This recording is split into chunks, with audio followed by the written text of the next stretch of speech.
Assalamualaikum warahmatullahi wabarakatuh. Perkenalkan, nama saya Robaina Amelia dengan NIM 23109123200118. Saya dari Program Studi Kesehatan Masyarakat, Fakultas Kedokteran dan Ilmu Kesehatan, Universitas Lambung Mangkurat, Angkatan 2023. Video ini dibuat untuk memenuhi tugas mata kuliah Dasar Ilmu Kesehatan Masyarakat.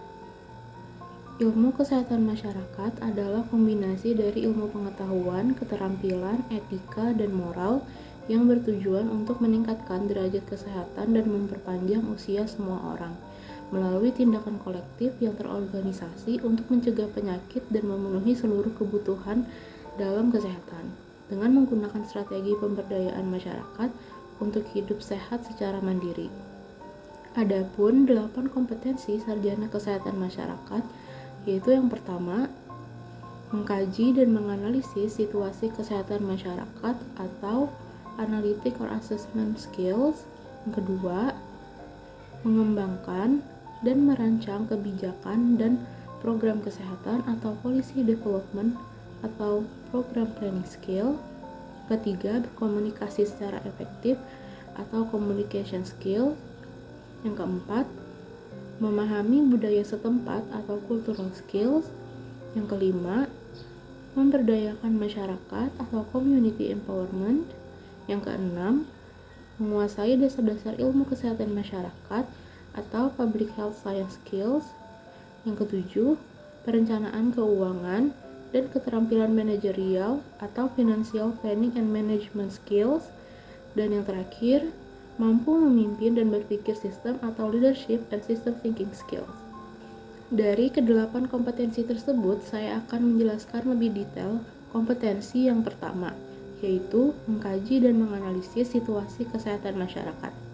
Mengkaji dan menganalisis situasi kesehatan masyarakat berarti mampu mendefinisikan masalah secara tepat, mampu menentukan kegunaan dan keterbatasan data, mampu mengidentifikasi data secara tepat dan relevan sebagai sumber informasi, mampu mengevaluasi integritas dan komparabilitas data, mampu menggunakan prinsip-prinsip etika dalam mengumpulkan data dan informasi, mampu membuat inference yang relevan dari data kuantitatif dan kualitatif, mampu mengambil dan menginterpretasikan data dan informasi yang terkait dengan resiko dan keuntungan, mampu menerapkan proses pengumpulan data dan aplikasi teknologi informasi.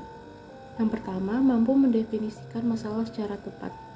Sangat penting untuk mendefinisikan masalah dengan baik agar dapat menemukan solusi yang sesuai dengan masalah tersebut agar dapat menyelesaikan masalah tersebut dengan baik. Apabila salah dalam mendefinisikan sebuah masalah, maka solusi yang sudah diberikan akan sia-sia atau tidak berhasil.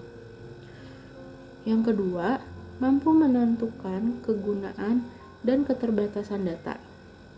Seorang lulusan sarjana kesehatan masyarakat diharapkan dapat menentukan kegunaan data yang ada walaupun terdapat keterbatasan data. Selanjutnya, mampu mengidentifikasi data secara tepat dan relevan sebagai sumber informasi. Data harus dapat relevan baik dalam konteks maupun subjek. Relevansi data berdasarkan konteks merujuk pada data yang sesuai dengan penggunaan dalam bidang tertentu. Selanjutnya, mampu mengevaluasi integritas dan komparabilitas data. Untuk mengevaluasi integritas dan komparabilitas data, kita perlu mempertimbangkan akurasi data, kelengkapan data, dan konsistensi data. Selanjutnya, mampu menggunakan prinsip-prinsip etika dalam mengumpulkan data dan informasi. Dalam mengumpulkan data dan informasi, kita perlu menggunakan prinsip-prinsip etika. Prinsip-prinsip etika ini mencakup kerahasiaan, keadilan, ketidakberpihakan, dan perlindungan terhadap individu. Selanjutnya, mampu membuat inference yang relevan dari data kuantitatif dan kualitatif. Kita perlu membuat inference yang relevan dari data tersebut. Inferensi adalah kesimpulan yang dibuat berdasarkan data. Selanjutnya, mampu mengambil dan menginterpretasikan data dan informasi yang terkait dengan risiko dan keuntungan. Dalam memecahkan masalah, kita perlu mempertimbangkan resiko dan keuntungan dari berbagai solusi. Data dan informasi dapat digunakan untuk membantu kita memahami resiko dan keuntungan dari berbagai solusi. Selanjutnya, mampu menerapkan proses pengumpulan data dan aplikasi teknologi informasi. Dalam memecahkan masalah, kita perlu menerapkan proses pengumpulan data dan aplikasi teknologi informasi. Proses pengumpulan data dan aplikasi teknologi informasi dapat membantu kita mengumpulkan, menganalisis, dan menginterpretasikan data dengan lebih efisien dan efektif. Itu saja yang dapat saya sampaikan.